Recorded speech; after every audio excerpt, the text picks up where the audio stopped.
노원 고가 하부 같은 경우는 앞서 조중환 소장님께서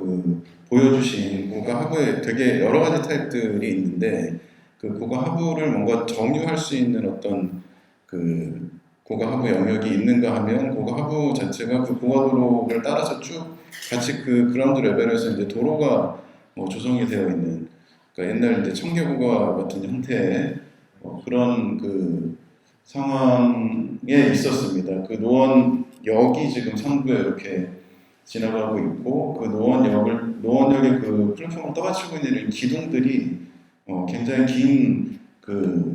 거리 동안에 이 기둥들이 열주 형태로 이제 배치가 되어 있고 그 밑으로 아주 좁은, 그러니까 이 상가 면하고 이렇게 아주 좁은 폭의 보행 도로를 양옆으로 가지고 있는 그런 상황이었고, 말하자면 아주 복잡하게 이 노후화된 시설들이 관리 주체들이 굉장히 다양한 노후화된 시설물들이 복잡하게 얽혀 있어가지고 처음에 저희가 이 사이트를 방문했을 때 사실 굉장히 좀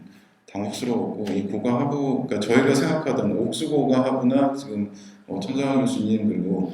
박정환 소장님이 진행하신 그런 좀 근사한 프로젝트들을 상상하기가 좀 힘든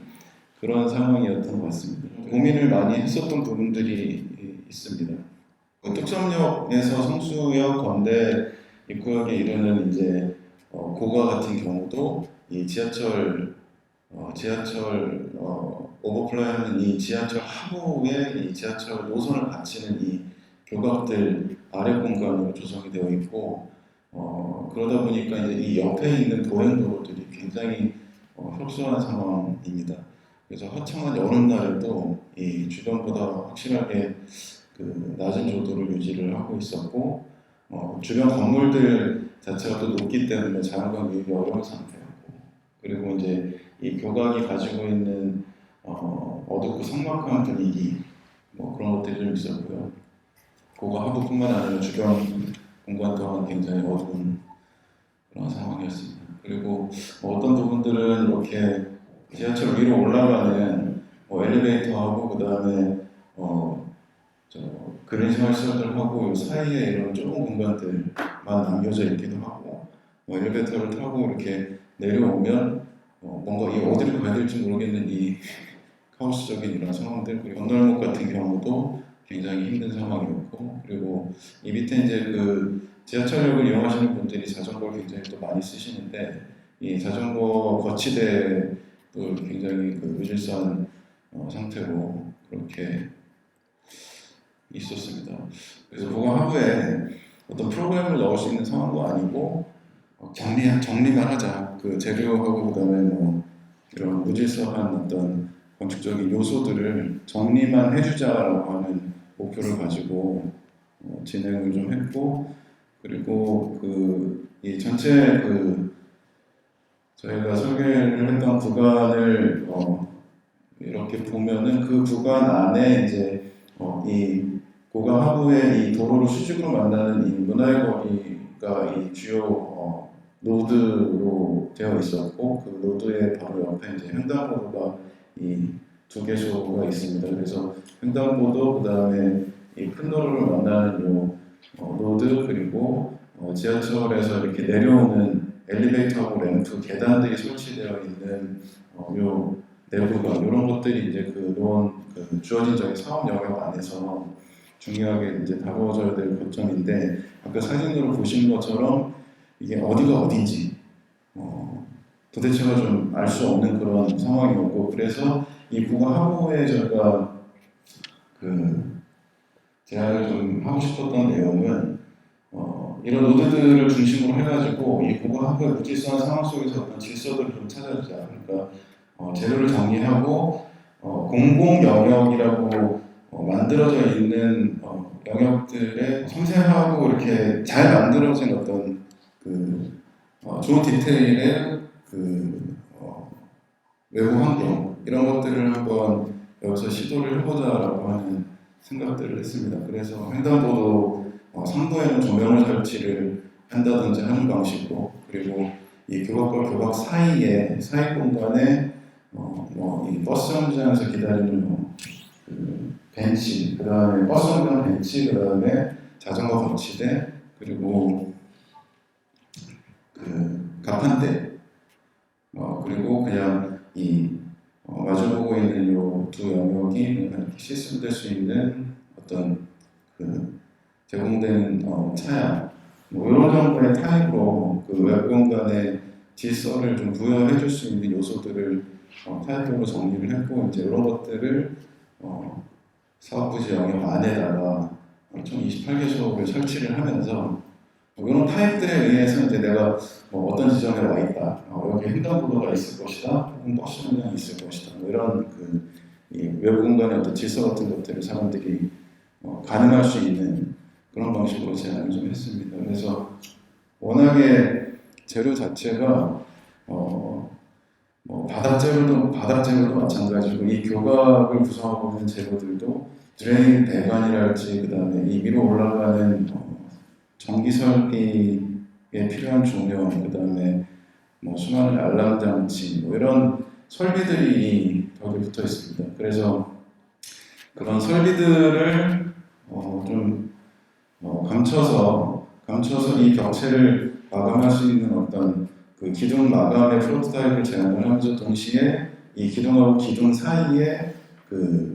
차양, 기본적으로 이제 차양을 그 기둥하고 기둥 사이에 쭉 배치를 해주면서, 그 하부에 이제 버스 정류장, 그 다음에 가판대, 그리고 자전거 거치대, 이런 것들을 좀 통일성 있는 디자인으로 제안을 해서 전체적으로 그렇게 마무리가 설계 마무리를 진행하고 있습니다. 이런 횡단보도 상부에는 이제 이런 조명 같은 것들을 설치를 해주는 것입니다. 구조물 같은 경우는 도색을 해주고, 저희가 노원 구가하고 연관된 프로젝트라고 하기에는 좀 어려운 부분이 있기는 한데, 어쨌든 서울시에서 디자인 공모로 발주를 하고 저희가 당첨돼서 진행하고 있는 프로젝트들 중에 어떤 공공성을 지니고 있는 프로젝트들을 몇 가지 소개해드리면서 발표를 마치겠습니다. 광역 소공인 특화 진화센터라고 해서 성수동 일대에 분포하고 있는 수재화 장인들, 소공인들을 지원해주는 서울시의 어떤 센터 역할을 하는 공간입니다. 그래서 건축적으로는 이제 아파트형 공장인 거고, 아파트형 공장이지만 그 아파트형 공장이 가지고 있는 전형적인 어떤 빌딩 시스템을 좀 이렇게 해체를 해가지고, 이 성수동 일대에서 이제 기술은 가지고 있지만 어떤 홍보나 기획이나 이런 노하우들이 없으신 소공인분들이 그런 기획이나 혹은 디자인, 홍보, 전시 이런 것들을 좀 이 건물을 통해서 활발하게 할 수 있도록 그런 시설들을 이제 전면에 배치를 하고, 그리고 이제 성수동 일대가 워낙에 옛날 공장지대에서 지금 말하자면 사람들이 굉장히 빈번하게 찾고 도시를 보행하는 것을 굉장히 즐겁게 느끼는 어떤 일단의 장소로 이해되고 있기 때문에 도시를 걷는 사람들을 이 소공인들이 작업하는 공간을 적극적으로 끌어들이는 방식으로 이 전면에다가 이제 이런 수직 동선 같은 것들을 배치를 했습니다. 이 프로젝트 지금 지하 공사를 진행을 하고 있는데, 아무래도 공모 지침 자체가 증축으로 나왔던 부분이 있습니다. 그래서 요 밑에 좀 생뚱맞게 서 있는 요 녀석이 옛날 공장 건물의 이제 외벽이고요. 이 외벽을 이제 보존하는 것이 공모 지침의 이제 기본적인 전제 조건이었고, 이거를 이제 보존을 하다 보니까 결국은 이 앞쪽에 이런 서비스 컬럼들을 밑에서 이렇게 붙잡고 있는 형태로 디자인이 됐고, 1층 같은 경우는 다 비워내서 바로 사람들이 도시 바로에서 바로 건물에 진입할 수 있도록 그렇게 계획이 되어 있습니다. 아시는 바와 같이 우라문화재단이나 대림창고는 제일 오래된 문화 공간이죠, 성수동에. 그리고 베란다 인더스트리얼, 그다음에 어니언, 카페 어니언, 그리고 프롬 SS 이런 여러 시설들이 있고, 지금 최근에 제가 성수동 쪽 일대에 좋은 그 건축물들이 들어오는 걸 조사를 해보니까 굉장히 속도가 빠르고 뭐 말하자면 굉장히 힙한 그 회사들이 성수동 일대로 다 들어가고 있는 것 같습니다. 무신사를 비롯해서 패션 기업들도 굉장히 많이 들어가고 있고, 그래서 성수동 일대가 뭐 이런 건물들의 어떤 그 여러 집합으로 매력적인 공공의 장소로 변해가지 않을까 하는 기대를 가지고 있습니다. 예, 뭐 구축의 원리는 이렇습니다. 기본적인 옛날 건물이 있고 여기에 거의 뭐 중축이라고 하기에는 좀 부끄러울 정도의 그 신축에 가까운 뭐 이런 서브스토어들 배치를 하고 뒤쪽에다가 이제 유니버셜한 작업 공간을 배치를 하는 그런 겁니다. 그래서 뭔가 이 그 소공인들이 생산하는 제품들의 어떤 제품들이 유통되는 그 상품의 이제 어떤 유통 체인 자체가 이제 건물의 시스템이 되는 그런 것들을 생각을 했고, 이 프로젝트는 이제 인천 서구청의 주차장 공모전이었는데요. 주차장 공모전이었는데 이제 위에 주민시설이 일부 들어가고 주차장만 넣긴 그러니 위에 주민시설을 좀 넣자라고 해가지고 이제 그런 프로그램이 나와가지고 저희가 공모전에 제철에 당선이 된 아니고 4개의 테이블이라는 그 이름으로 이제 당선됐습니다. 여기 밑에 주차장이 들어가 있는 거고 이 위에 주민시설이 들어가 있습니다. 그 전체적으로 이제 완충녹지 안에 들어가 있는데 이 완충녹지에 인접해 있는 그 상생마을이라고 하는 인천 서구의 그 동네가 굉장히 그 저층형 이제 그 밀집 주거 지역인데 주차난이 굉장히 심각해서 서구청에서 이제 주차 공간을 만드는 어떤 기획안을 이제 만들었던 것이고, 저희는 그런 상상들을 했었습니다. 그래서 그 주차를 한다라고 하는 거는 이제 아침 출근할 때 이제 여기 와가지고 차를 가지고 갔다가 저녁에, 그러니까 아침에 한 번, 저녁에 한 번 이렇게 꼭 들르는 어떤 그 타임라인 상에 그 아주 규칙적으로 방문할 수 있는 공간이기 때문에 그 타임라인 상에서 이 지역 주민들이 공동체 활동이나 혹은 어린이 유아시설이나 이런 프로그램들이 이제 이 주차장하고 좀 연계해서 배치가 될 수 있는 가능성이 있다고 생각을 했고, 그리고 동시에 이제 그 완충 녹지 안에서의 그 녹지의 성격을 강화하기 위해서 이런 그 컬티베이팅한 프로그램 같은 것들을 이 주차장 상부에다가 이렇게 결합시키면 근사할 수 있겠다, 지역에 기여할 수 있는 어떤 공공 영역이 되지 않겠는가 하는 생각들을 했었고요. 그 고가 하부 같은 경우도 마찬가지지만 뭔가 그 외부 공간, 오픈 스페이스, 공공 영역에서 사람들이 모이고 뭔가 회합을 하는 공간은 결국은 지붕이 됐든 천화가 됐든 뭔가 이렇게 그 공간을 위용하거나 정의해주는 담이나 이런 것이 아니라 그 상부에서 뭔가 이렇게 정의해주는 영역성들 그런 것들에서 이제 비롯될 수 있다라고 생각을 해서 이제 이 앞부분에 이제 이 광장 부분으로 좀 이렇게 처마처럼 넓게 튀어나온 그런 테이블 형태로 제안을 했습니다. 이건 이제 주차장이 주어지역 안에 있는데 여기다 주차를 하고 쇼핑도 하고 육아도 하고 식사도 하는 저녁에 이제 퇴근하고 그런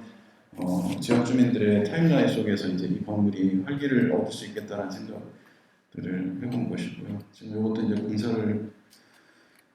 진행하고 있습니다. 신촌 그 현대백화점 뒤쪽에 여기가 굉장히 낙후되어 있는 어떤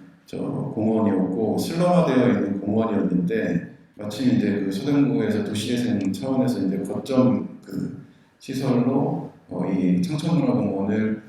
새롭게 만드는 공모전에 나오고 거기 이제 또 제출해가지고 당선돼서 진행을 했던 프로젝트고요. 이것도 역시 이제 이 삼각형으로 생긴 넓은 그 낙후된 공원의 일부 영역을 건물 하부 공간으로 이렇게 정리를 해주고, 그리고 이 고래가 이제 새우를 빨아들이듯이 이 공원의 이 외부 활동들이 이제 건물 쪽으로 이렇게 흘러들어갈 수 있는 단순한 단면을 구현한 건물입니다. 그 800제곱미터 정도 되는 이제 작은 규모의 건물이고, 이 주변이 너무 상업화되어 있는 상황에서 그 상업화되어 있는 이런 그 외부 도시의 이제 이 가로 가로의 성격과 콘트라스트를 이루는 어떤 존재감 있는 덩어리를 좀 제안을 하고 싶었던 것이고, 그래서 이제 웹 파사드도 더블스키 형태로 이제 알루미늄 아노다이징으로 약간 그냥 감자같이 저기 건물인지 파빌리온인지 모를 것 같은 그런 형태로 잘 사용되고 있습니다. 그 신촌 일대의 그 청년들이 문화 활동을 기반으로 해서, 그러니까 문화적인 콘텐츠를 기반으로 해가지고 뭔가 활동을 하거나 창업을 하거나 하는 친구들한테 이제 이 공간들을 이렇게 대여해주거나 임대해주는 서울시 그 서대문구에서 운영하고 있는 굉장히 잘 운영되고 있는 그 모범 사례로 이야기가 되고 있습니다. 그 최근에 저희가 그 서촌에 이제 완공한 그 이건 민간 프로젝트기는 한데 그 어떤 외부의 그러니까 외부 공간의 어떤 공공성이 어떻게 만들어지는가 뭐 이런 부분에서 저희가 프로젝트 진행하면서 좀 재미있는 경험을 했던 거에서 좀 가져와봤습니다. 그 사실 근린생활시설이고 어떤 기업의 사옥으로 쓰려고 이제 디자인을 했고 이거 바로 옆에 있는 요 나무가 이제 백송이고요. 이 백송터하고 연계되어 있는 정원을 만들면 좋겠다라는 리퀘어먼트만 저희한테 주셨는데 그래서 저희가 건물 내부에다 이렇게 아트리움을 만들고 그 백송터하고 조응하는 이런 정원을 이렇게 조성을 했습니다. 근데 재밌는 일이 뭐였냐면 이 건축을 지을 때 에어컨을 설치하는 시점에 이 옆에 살고 계시던 그 아저씨가 오셔가지고 에어컨 이쪽에다 설치하지 말라고, 그러면서 자기가 에어컨을 여기다 설치하면 에어컨에다가 목을 메고 자살하겠다라고 협박을 했어요. 근데 그러고 나서 이 정원을 딱 오픈하고 나니까 말도 안 되는 민원을 행태를 부리던 아저씨가 이제 바카스를 한 박스 사들고 와가지고 이제 이 정원을 조성하고 있는